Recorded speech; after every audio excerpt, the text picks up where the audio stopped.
Teputepuimaka the Stalactite set at Paradise Paired Kate. Written by Dongak Falakiko, edited by Reverend Jimmy R. Ben. Dedicated to my great teachers and fellow students, Sister Senolida R.L., Sasha Nossi R.L., Sister Ine R.L., Papa Dodai R.L. Genre, children book, fiction, play, drama, myths and legend, computer animation, power of imagination, world of imagination, a world of make-believe and plea-by-plea.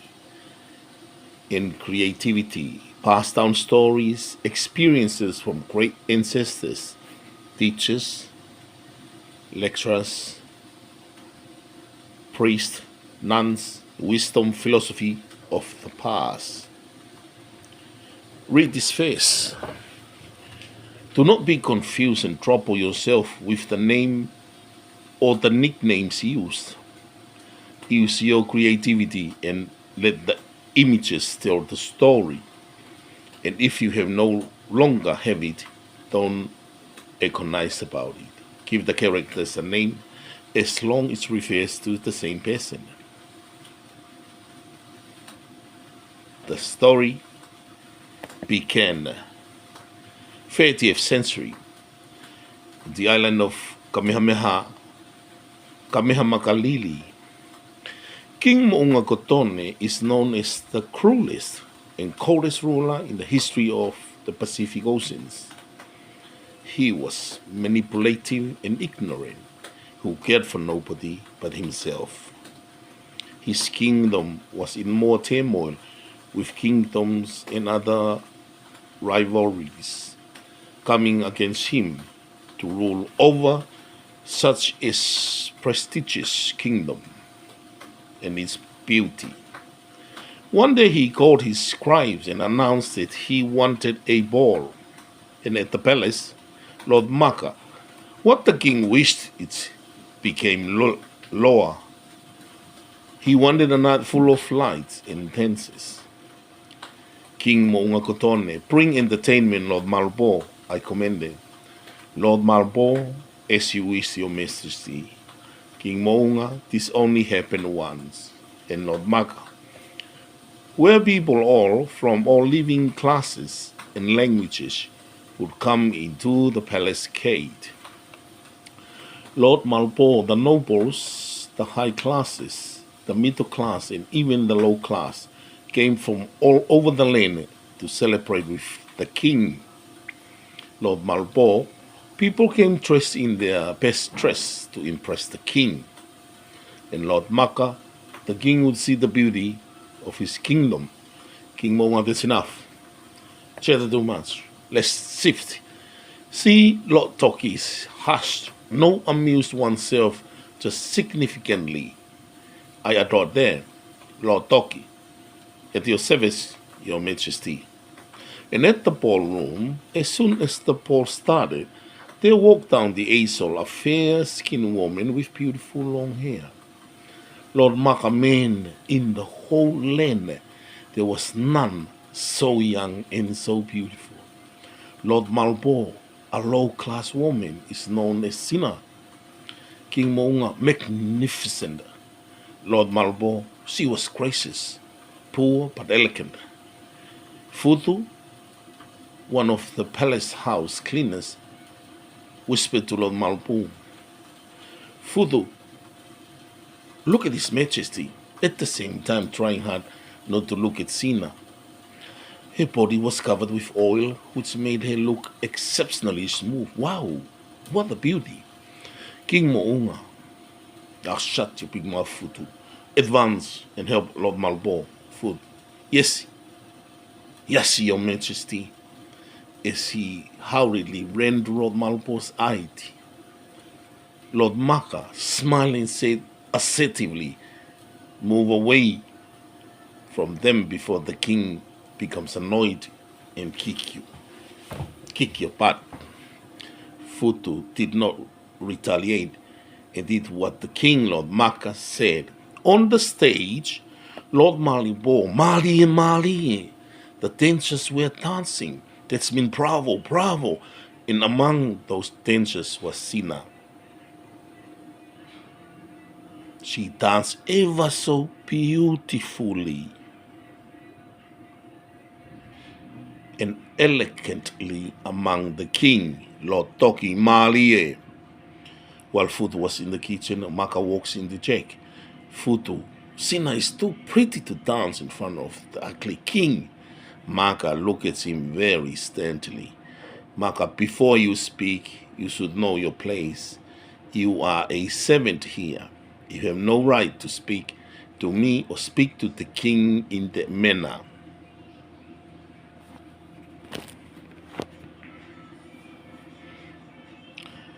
You will pay a price for your ignorance, and the king's eyes were on the palace house cleaner. As the night progressed, it was colorful, very joyful. For once the king does something for the kingdom to enjoy. A time to have a cover with those attendances. Lord Malbo, in exceptional performance, it was Sina who was going to perform a solo dance. King Mongafutu, tell us a joke and make us laugh. Maka, he could not hear properly because he was busy looking at Sina with such amazement. Malupo, he stared at her like a hungry lion preying on its prey. Toki slapped lightly Futu on the mouth. Can't you hear the fiercest fighter of all, King Mo'unga? He's talking to you. Tell a lie. Futu, you don't do that again, then I'll be furious. So what about the coward talks and I fight? Everyone laughed and smiled. Then commoners were playing the music and singing the old melody of the Pacific, one on the banjo, another on the ukulele, guitar, and others sang while Sina danced so elusively. Malupo, as the night drew close to an end, I ordered you, as the Lord of the Realms, to prepare, as the king called, a council meeting. The sevens were expected to prepare the umu, the hangi, the F oven, to save the king. As the palace servants started to prepare the food, servants are running in and out of the kitchen. So much anarchy as they rush chaotically around the palace. Mark, slow down everyone. I'm making sure everything went accordingly to His Majesty's wishes. Malbo cannot help because of his position as the Lords of the Realms, sat on the right side of the king, and did Big Mouth Futu couldn't care less as his eyes were set on Sina. So slow down a bit. Malbo, prepare the round table for the king's most trusted advisors. They are known as the Knights of the Realms. King Godone, their fame reached every corner of the Pacific. Malbo, they were responsible for this security of the kingdom. Time to settle on your seat. Night walk with the reaming presents to their allocated seats. Lord Tui, everyone presented today were in awe at their subsistence. Lord Mama, your presence was felt as chills went down your spines and goosebumps on your arms of those in attendance, which showed just how honored they were in the presence of such renowned caliber. Lord Tui, well done, well said. Every knight sat in a circle, and the king sat at the very front. King Mo'unga, my most trusted knights, tomorrow morning you are at dawn. You are expected to make a peace treaty with one of the eastern villages of the island of Kamehamakalili, the village of Lokupo. However, the king had ill intentions with this peace treaty. King Mo'unga, I ordered you to take the best food, handicrafts, animals, and articrafts, all people as slaves, and children to serve in the palace, young maids to serve the king in cooking, dancing, and serving. As the meeting went on, Futu was falling to sleep. Maka poked him. "Wake up," he whispered. "Before you get the sip from the DDS on entertainer oneself, Lord Toki." Both smiled, focused back on the meeting. Malbosh, Lord Malbo, locked his eyes on both Maka and Futu with seriousness, just intent to make Maka and Futu wish they never look at Malbo. "King Mo'unga, the meeting is coming to an end. And there was a reason to celebrate because tomorrow you will do something honorable for their village. Lord Toki Futu, the home brews." Futu whispered, "Back off. You are not my upline." "All right, I'm coming, Your Highness Toki." They started dancing and drinking, all the while celebrating for the future. Maka sneaked to a corner, whispered to himself, "I came from Lokupo, and on my appointment day, I lied that I came from Laulea, one of the northern villages that King Mo'unga loved because of its beautiful beaches. Unknown to the king, I was a spy. Upon hearing the news about the treaty, my heart shattered. My heart was heavy, and although I knew what happened, if I rebelled against the king, I will risk my life for my village." In the still of the night, Maka sneaked out and rode his horse to his village. Malupo saw him leaving and whispered to himself, "Maka, what are you doing in the darkness?" "You mounted on your horse and galloped ever excuse me, so quickly without a single word to anyone."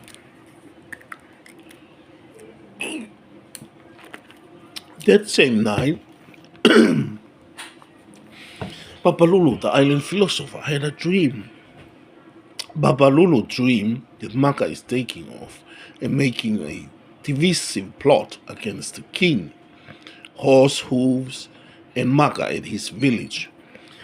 Maka, elders could like to inform you about the king's plan to enslave you, and that the treaty was a diversion, that an attack is imminent. While Maka was speaking, Ala, his sister, heard every word from a corner. She sneaked away and woke her husband, Toke, and a few other villages. At Ala's shelter, "Ala, Toke Moana, wake up. We must escape at once. Maka is coming to appraise the elders that the bloody king is planning to capture our village and take over possession." "Toke, really? Where?" "Ala, I know a place. My papa told me once and accompanied me to a cave. It was the forbidden entrance to paradise, like a cave to land and into the other side of paradise." "Toke, let's hurry up." "Allah, I will inform our neighbor to leave at once before it's too late." "Toke, hurry up. We need to break free now." "Allah, sneak to the stable." "Shh. Toke, settle your horse. Let's mount it off." Allah smiled. Distraction in the forest. Toke and Allah escaped.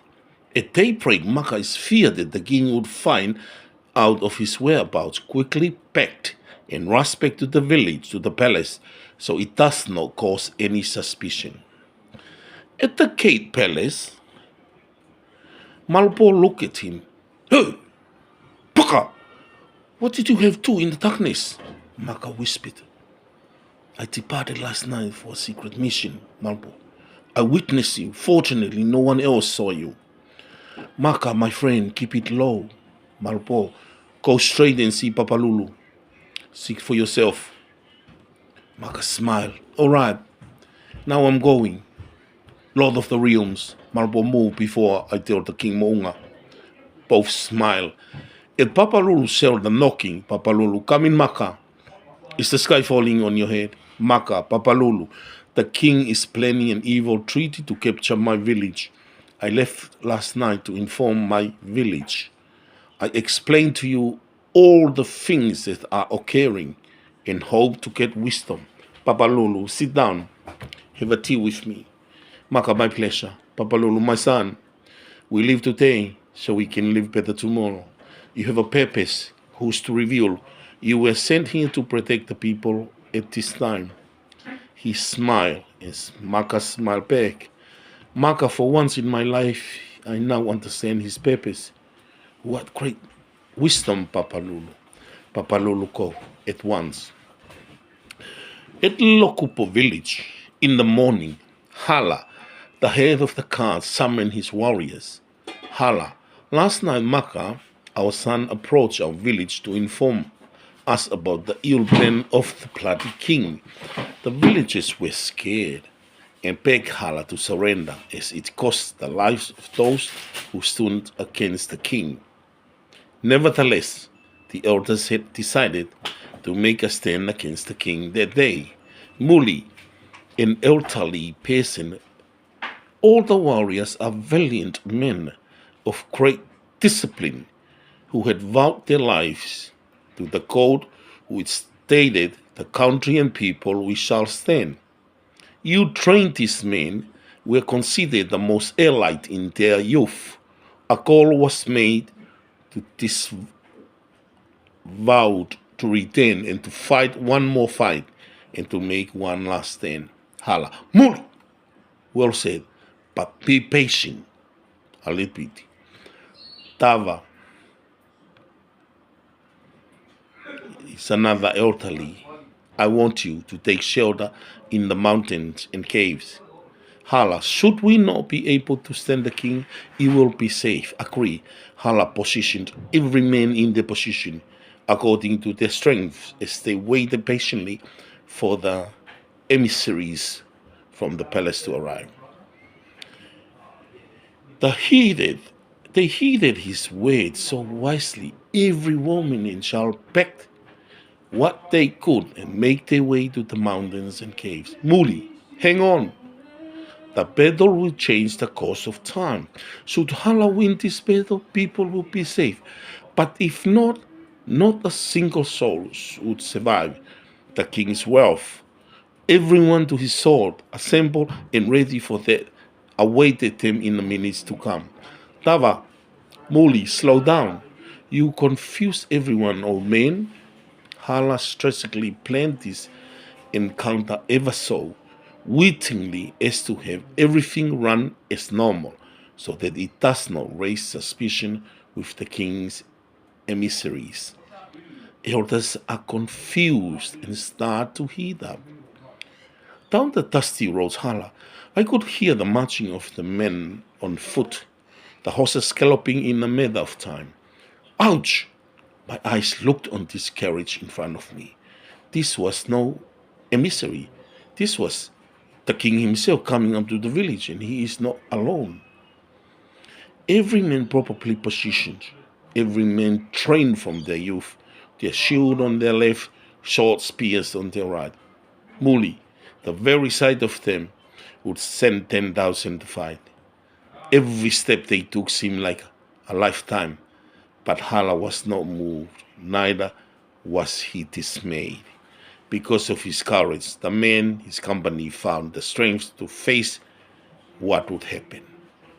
Upon the king's arrival at the cave, he demanded, King Mo'unga, bring me the women and children.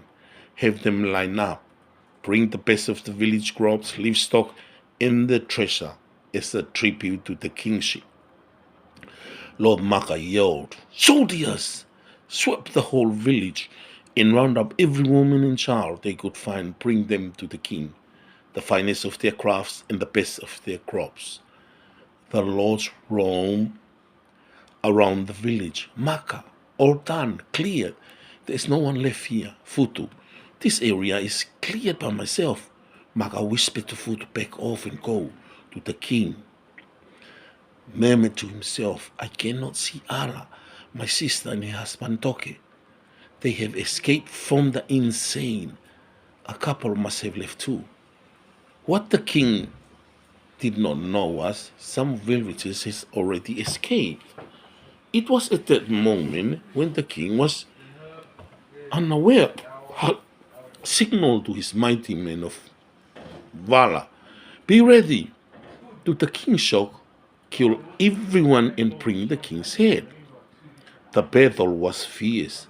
Hala and his men were outnumbered. One by one, each of them fell to their death. Hala murmured while fighting. They fought so valiantly. They fought for a cause greater than themselves because they fought for what was most dear. I am a soldier of this village. I will die in honor to protect my people. Hala was captured and brought before the king, King Mounga. The king drew his sword and went to cut Hala's head when he stopped just an inch away. Instead, made an example of this. Let be as a reminder of anyone who dares to defy me, you meet the same fate as he.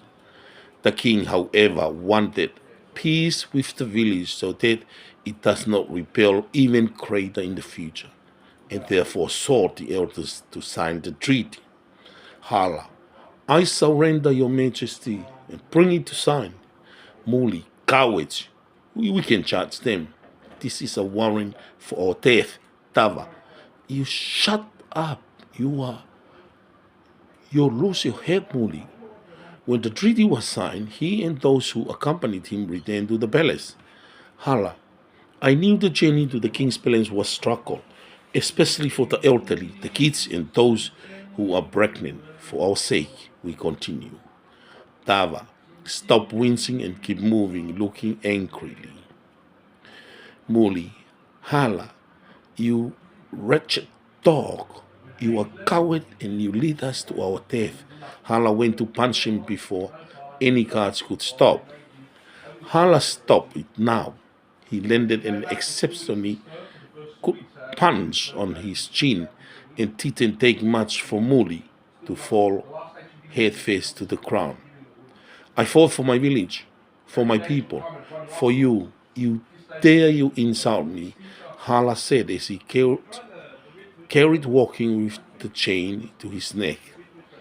The journey to the palace was lengthy. The elderly was weak from walking non-stop. The sick fell along wayside and left for dead. Tuli, a young youth who fell and fainted, help me! He fell on the side of the road, and upon seeing this, one of the king's guards slapped him to get up and keep moving. Maka was furious and yelled out, stop! If you but raise your hand on another person, I'll put the sword through your heart. Malbo soldiers left, right, and center looked awestruck of how dealt with this situation. As they continued their journey, Malia, a young pregnant girl, help me! My water broke out. Maka, everyone stop. Have a rest. And tend to her. Mama Sima, come to the rescue. Maka spoke, though, so the guards won't suspect that Malia is his little sister. Mama Sima smiled, thumbs up, yes, Lord Maka. I need a bowl of water and a towel. I need a little privacy.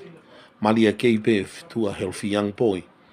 She adores her so much, though the current circumstances didn't allow her to deliver the child in her village. As they approached the king's palace, an old woman fell on her knees. Seeing this, a guard walked and pushed her. Futu came at the back with a hunch, and the guard fell over. We are only fulfilling the coward king's wish, but not hurting people, especially our mothers and papas. And next time my sword will be on your neck. I'm Lord Fudu, the superior of all palace cleaners. Do I make myself clear? Maka, well said, Fudu. Malbo, way to go, Fudu. That's my palace knight. Everyone smiled and kept moving. At the king's palace, Molokau is a magician. King Mo'unga listened to every word he said. Your Majesty, follow the dream of your heart. King Mo'unga sternly, never mind, Mamateki. I do not need any advice from you, so you can disappear from my sight. Mama Tofu approached. She is a witchcraft. Do not listen to her, Your Majesty. I assure you, this act will bring great fortune to your household, so do not worry about what she said. Be yourself and be strict. Papalulu, philosopher, overheard the conversation between the fortune teller and the witchcraft. He approached the king with caution. Your Majesty, hear the voice of the elders, but if you do not, it will bring disaster. Do not be filled with greed. It will kill you. A strong mind focuses on great decisions. King Monga, he was confused. There was too much chatterbox over here. I am moving forward with my decision. I am disregarding the voice of the elders. I am the elder, and of course, the great king. Molokau held the greatest wisdom of all. He said to follow the dream of your heart, and this is the dream to be abundant. Lokupo villagers arrived at the palace. King Mo'unga, pay attention to me. I'm King Mo'unga, the sovereign of the South Seas. Women in one caple, kids in another robe, and house cleaners in one strand. Lord Malbo and Maka assembled them. Today, I nominate Hala to be my cloak between your ethnic group and me. You can be in the service of a lord to re-equip me with everything in the labor camp. Maka, this roadway, Malbo, in the strand. Maka, maids will be positioned in dancing, singing, and serving. Malbo, you wag one fingers to the palm. Tomorrow, your tea-press life will begin. Futu, children will be the sweat of one's blow in the kitchen. Malpo looked his eyes on Futu. Futu, all right, Lord Malpo, whatever. Malpo, yes, children listen to Futu. Your commissions will be in the kitchen. Futu, yes, that's my warrior. Both laughed. The next day, the villagers started the bondage mission. They fixed and established roads, extended the palace, went off fishing, farming, and more. Life was miserable. Princess Tolofini, Molokau. Molokau, did you assume that a girl gave birth on the road? Molokau. Her name was Malia. She named her son Macafeo. Princess Tolofini, can I have owned the baby as my little brother? Molokau, speak for yourself. Princess Dolphin, I require the baby. And let's move. The princess approached Malia. Malia, Your Highness, Dolphini, can I have hold of the baby and uprise him as my brother? I'm young. This is Molokau the magician. He knew everything. He will help me raise Macafeo. Malia hugged the princess. I am at your service with all my heart. I grant you my child. Thank you, Molokau, for charming my baby. Princess Dolofini, if he gets ill or else, I will request Molokau to come about and bring you. Malia bent down on her knees. My princess, bless your soul. You have an exceedingly kind heart. Molokau, let's move forward, my child, Dolofini. I'm coming. 6 months later, at the forced labor place, Malia Maka, Muli, Maka, and Malbo. Hey, this king is insane. He put us into slaves and whipped us too. Yesterday, Hala whipped an old mama for being slow. Maka, he appointed Hala as the man standing between him and you. The king hardly delegated any responsibility for me in Malpo. So don't agonize about we are on the same pole, Malpo. The Hala meditated that he was the superior here, even believed he was my upline, Maka. Just be firm with him. Do not let him oversee our ranks. We recreated and saved his palace for a long time. We saved his father until now. We saved him. Here comes Futu, Maka. Here abroad the lord of the kitchen, Futu, Maka, with sorrowful face. Hala whipped me yesterday for being late to prepare the king's dinner. The children tried, turned around, Futu turned around and showed us his bruises. Maka, I cannot take this anymore. He is going up to a degree. He should know that no matter what, we honor our oath, but best you to take extra care of our people. Futu, not long I will upskill him with a long life lesson, Maka. I will lead the way. If he continues to do so, Muli instructed that he whipped an old mama, Marupo. We need to take cautions with him. He is to cut down to size. The house cleaners, our children, are complaining about him. Muli, the bloody king, is catering for him with gold and jewels. Futu, I glanced at the palace guard, shook hands with him, and handed him a little bag. Malbo, the king is aware that Maka and I are too subdued with the slaves. Muli, you are not sloppy, but you saved with love and dignity. Hala is a dog. Hala is approaching on his horse. Hala, Maka and Malbo, you are commanded to come to the palace at once. Futu, you be in need to prepare the next meal. The children are roaming while looking for you. Futu, shut up. We are all forced labor. You whipped everyone. Me, our mothers. You are insane like your stupid king. Muli backed off and told your king to come here so I could kick his butt. Hala threw his sword. Maka and Manpo quickly threw their sword and positioned it on his neck. Maka, you are not going to avail oneself of your sword, especially on our human beings. But next time, you'll be departed face. You are departed fish, or Lucifer limp. Futu burst out laughing. Don't dare in front of the distinguished. Muli, let him swallow the two swords. Maka, Hala, we will go. Look after our people, especially the vulnerable. No more unwelcome news. Do I make myself clear? Malpo, I will slash one arm chapter off if I receive any complaint about weeping and pulling our most vulnerable.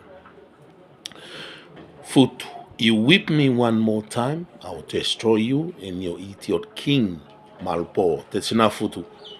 Let's proceed. Maka, coming. Hala remembers we might be appointed on a mission and not be retained for a week or month. Treat our people with respect. Have time of rest and feed them well. Food or else, he was laughing while they mounted their horses to the palace. The moment they left Hala, Muli advanced here. You poisoned Maka and Malupo about me. You knew the king chose me to supervise all of you. For the sake of our people, you must comply. Muli spat on him. You are nothing but a rat and a traitor. Come on, whip me so Maka perish your body in the sand. Hala, he was furious.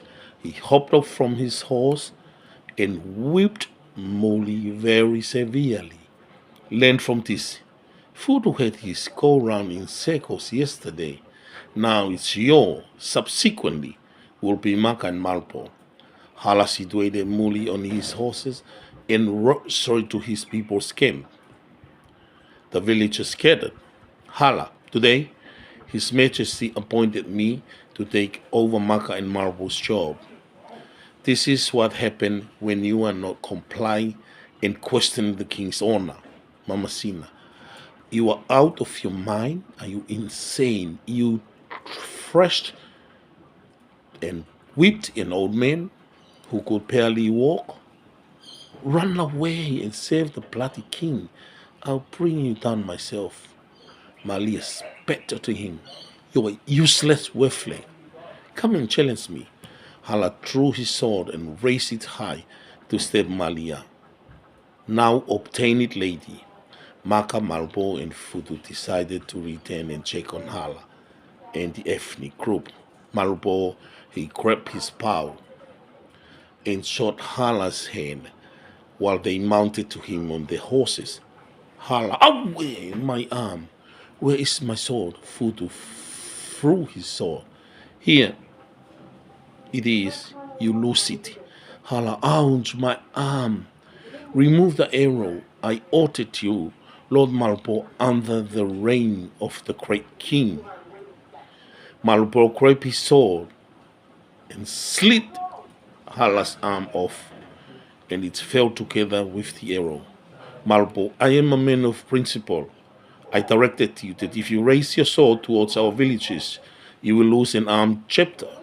This is my final warning. Subsequently, it will be one arm and one leg. Hala moaned, groaned, and cried. If my king knows this, you all go to hell. Maka was furious and threw his sword. Drop it. Damn loser, Malpo. That's enough. He will lose two body parts very soon. Maka. What had happened to Muli? Mama Sima. That dog wept and thrashed him to his death. Maka was so angry. Bury him alive. Malpo hopped off his horse. Enough, Maka. My friend does not lose it. He will get his reward soon. Held, be patient. Let's go. Fudu walked to Hala and kicked him on the mouth. Fudu, that's for Papa Muli, Mama Sima, Malia, and myself. Malpo Futu ended. Disappointed. Mama Sima and Malia, please tend to Hala. Seal his wound. Maka, this is your concluding Hala. If Malpo is not here, you lose both parts.